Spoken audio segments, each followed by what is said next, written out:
People, I'm trying to encourage people, don't be afraid of Yeah. artificial intelligence, but use it for efficiency or creativity or help humanity. Hey everyone, it's Melanie Johnson here, ready for another great podcast.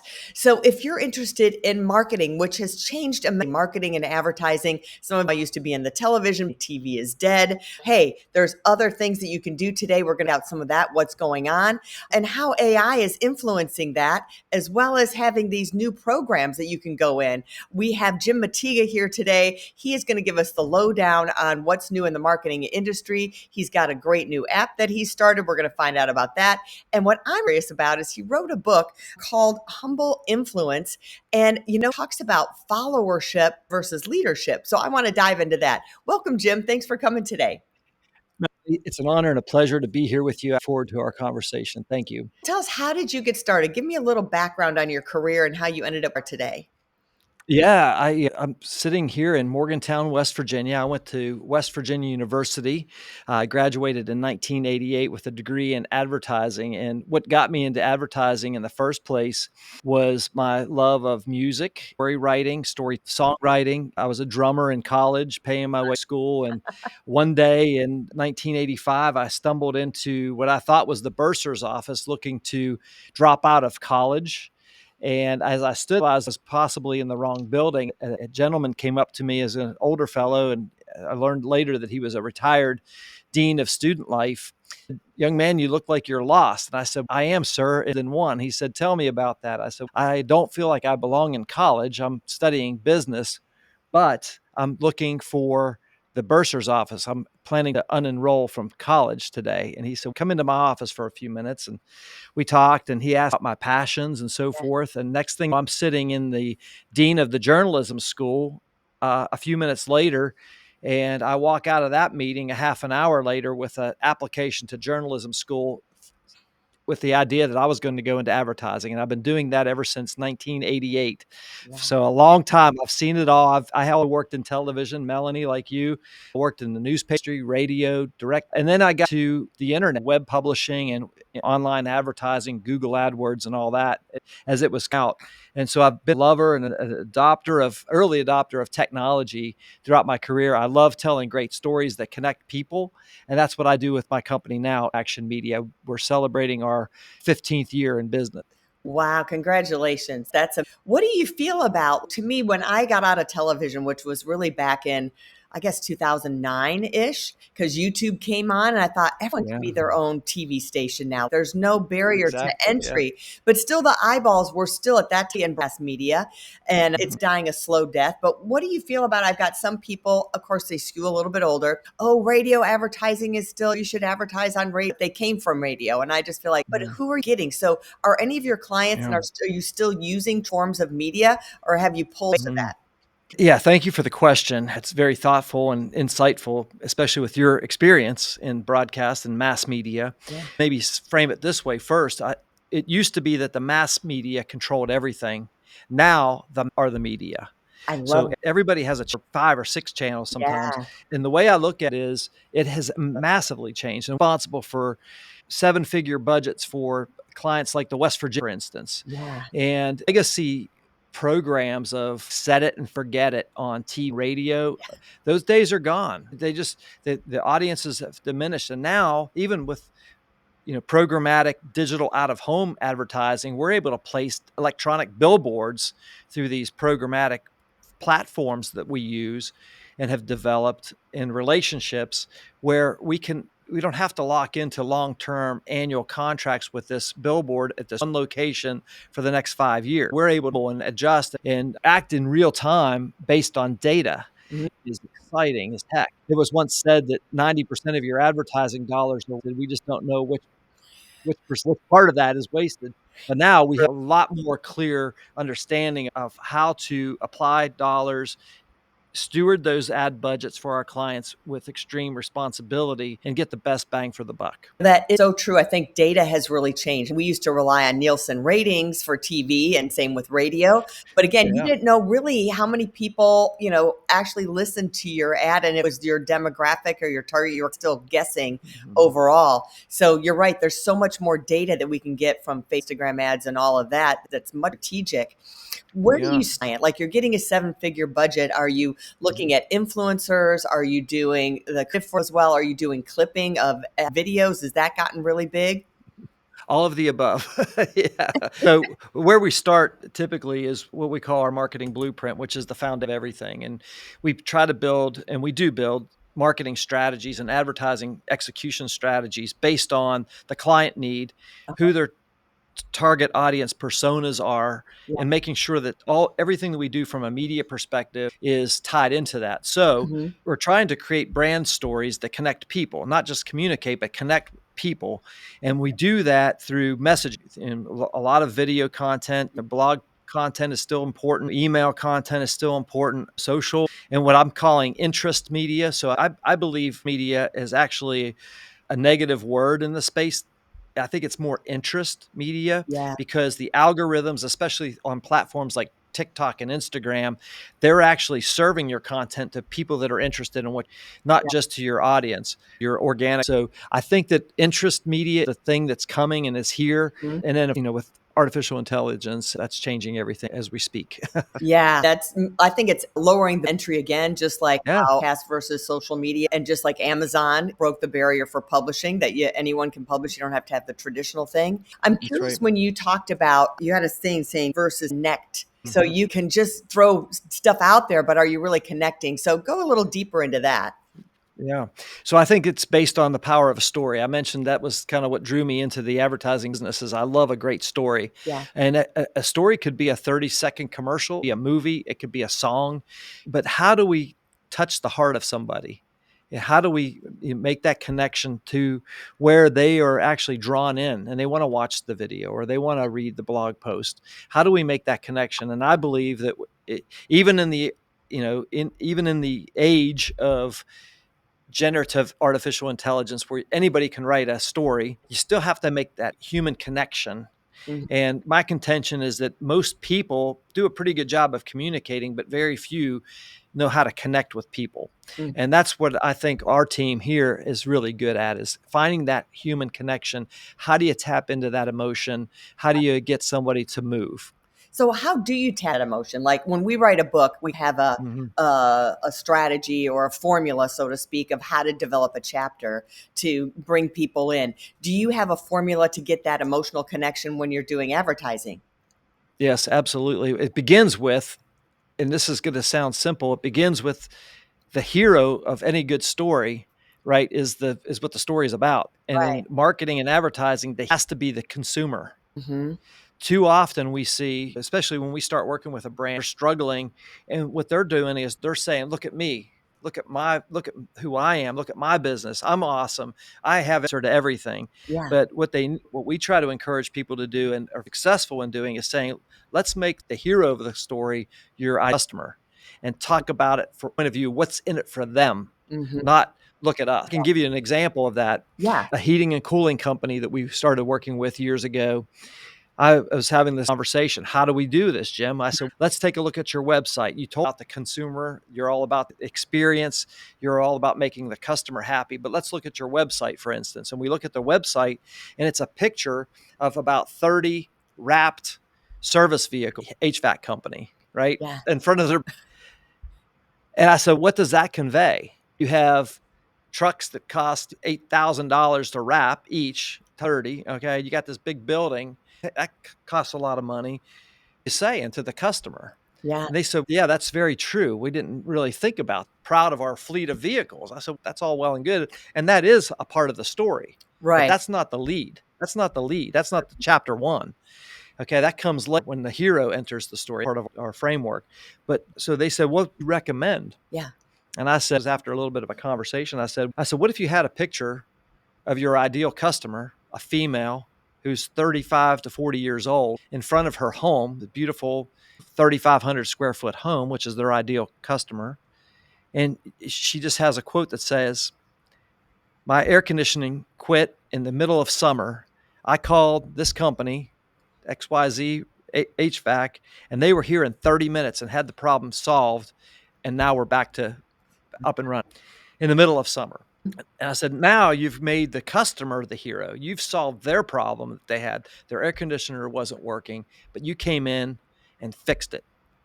And they said, "That's amazing. Yeah, we want that. We want those kinds of stories." And so that's just an example of how it works in real life. Because I was going to ask you, do you lead with the pain or do you lead with the and the result, the whole thing together? In my world, we did a lot of infomercials. It was like, hey, are you going to lose weight? Have you tried everything? Start lead with the pain. But you did Yeah. one time. You talked Hmm. about the pain she had. They provided the Yep. solution and she was really happy with the service afterwards. The testimony, you hit all three things right out of the gate. So I really, Yeah. Yeah. It's really one sentence. You could tell a story. It could tell a yeah, compelling story that connects with people in a sense. I would argue, Melanie, that we don't have 5 seconds to get somebody's attention today. We have a second. yeah. That first second is critical, and most people forget that. And how many times have you seen a video where somebody says, "Hey, everybody, how are you doing?" Yeah. Yeah. Tom Petty, I love Tom Petty as a songwriter, and he used to have this saying. He said, "Don't bore, get to the chorus, get to the point." Yeah. And I'm a firm believer in that, and that's part of our story process as well. I love that. So let's talk about, we've brushed around AI, but let's really talk about AI. What are you Yeah. using AI for in your business now? Are you using it to test? Are you using it as an editor? Editor Mm. is really Grammarly, but are you putting content in and back from AI and then doing, what are some of the things you're using and maybe tools that you're using here with us? Yeah, I could like my primary AI tool that I personally is ChatGPT. Mm-hmm. Storymaker, our SaaS application, also UPT is the engine behind it. Uh-huh. And that's the SaaS application we launched back in 2023, one of the first generative AI marketing tools to hit the market. We did it as an agency to help our clients create better content, but also Mm-hmm. to the public. And it had pretty success out of the gate, but obviously these things, it's not our core business. So Yeah. it's still, we sold a subscription this morning. People are using Storymaker, but generative AI is a thinking partner, a creative partner. Mm-hmm. Okay, that makes sense. Most of my prompts, I'm a writer and I like to write, but most of my prompts today are audio prompts. So I turn the microphone on and I say, let's talk about Spotify. I'm trying to increase my likes on Spotify and more listens because I'm a musician still. Yeah. Okay, at 60 years old, I'm still playing music, and I'm actually using AI to help me create music. And so I want to create. And so I have a conversation with ChatGPT, and sometimes my prompts are 5 minutes long. Yeah. And I'm sitting there going, "Wow, this is crazy." I just had a conversation with this bot, so it helps me think through, get through those sometimes those creative Mhm. that I'm missing. And then for my team and my agency, we're using AI for everything. We were an early adopter, especially in 2022, and Yeah. OpenAI unleashed PT on us. We were the first, we were early adopters. We were all in. Oh, let's see how we can use this for good, how we can help it to make our clients' experience with us better, to speed up our processes, help more people. I will say that that's the way that I like to use it, is a thinking. Yeah, I think it's, you touched on a few things. It is thinking, it's also data, right? And the Yeah. creative, right? So for all Yeah. three of those, but to why you're doing things, we've used it to do comparisons and analysis. And I'm sure you could take the data of what people are getting for their social media and run it in AI and say, okay, what was the best? What should we adjust?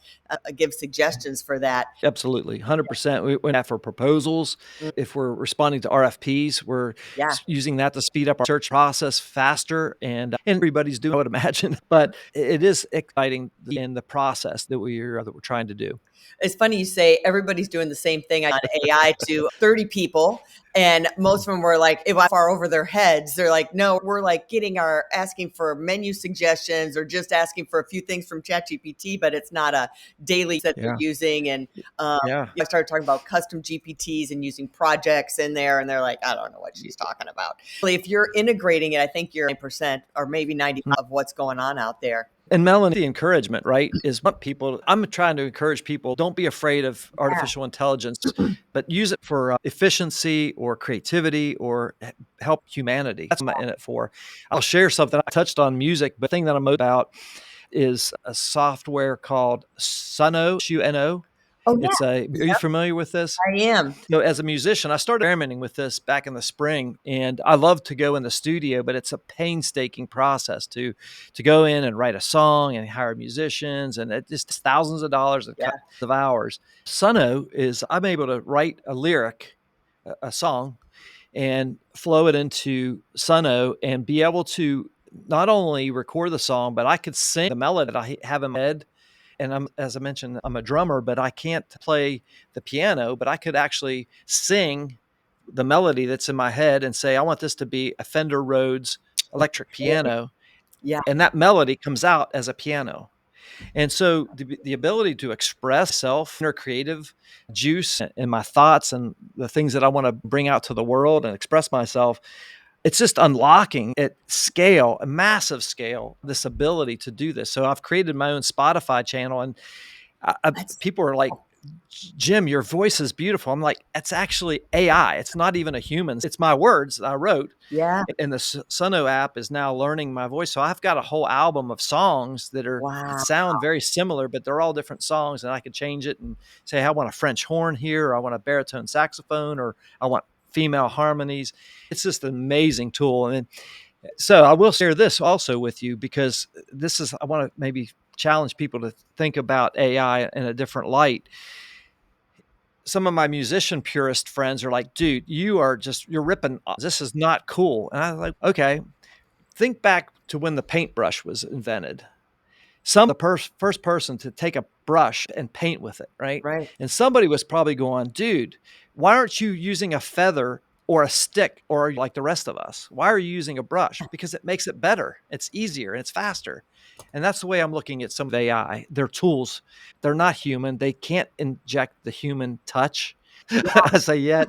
But that's the way I look at generative AI and all these different crazy tools that are coming out. I'm having a lot of fun with it. Agree with you 100% in the art form is they used to have animators that would, when Disney first started, they were hand drawing animation. And then all of a sudden, they didn't make a big deal about it, but all of those went away and you had to be a computer generated animator. So they Yeah. don't hand draw anything anymore. So you learn a whole new skill. And if you didn't learn, well, then you were out of work and had to figure out something else to do. But better, it's faster, and it's a whole nother way of doing it. So either Mm. you learn the skill. I think there'll be, my prediction is you'll have the human ones, right? And you'll have the AI ones. Oh, here's all the AI music. And then, oh, this was actually a human written song and developed and all of that stuff. So Yeah. let's talk. It's fascinating. Yeah. It really is. Let's dive into your book a little bit. I'm really curious about, and I'd never heard, when I'm a little dyslexic, even though I was a newscaster, I had to work beyond that. But I was like, Right. Okay. thinking, oh, fellowship. He's talking about fellowship. And I go, no, it's fellowship versus leadership. And I love that perspective. As I was reading about it, tell us more about that and how you can. In 2007, I attended a leadership conference on the campus of West Virginia University. And as I was sitting there, it was a whole day, and one of the leaders that spoke was an author by the name of James Kouzes, a leadership book. As the day progressed, I kept to myself, this is all great. And I love John Maxwell and I love leadership books and everything, but I'm actually a leader yet. I'm a follower. I'm like the number 5 person in my company, Yeah. and I'm not really leading. I'm actually following. And there's nothing out there that is written or any kind of training to become a follower. And that night I was driving home and I was talking to a friend of mine, and he said, Jim, you ought to write a book about that. I said, do it. And so that night I started the doc that became Humble and Strength of True Followers. And it's taken me 18 years basically to write this book, because Wow. I wasn't equipped. I wasn't equipped to talk about it. And so I did a lot of research over the years, and it wasn't like it was, neck deep in it. I would write a little bit, I'd put it aside and I'd forget about it. And then I'd get encouraged to write it again, and I'd pull it up and I would write. But last year I took the steps and over the summer completed the book. And I tie things like I'm a person of faith. I'm a Christian. It's to go back thousands of years and say what was written about followership back then. And I've looked at recent companies and current companies. I've looked at political figures over the years and like that, and weaved all that together. And that is work of humble influence.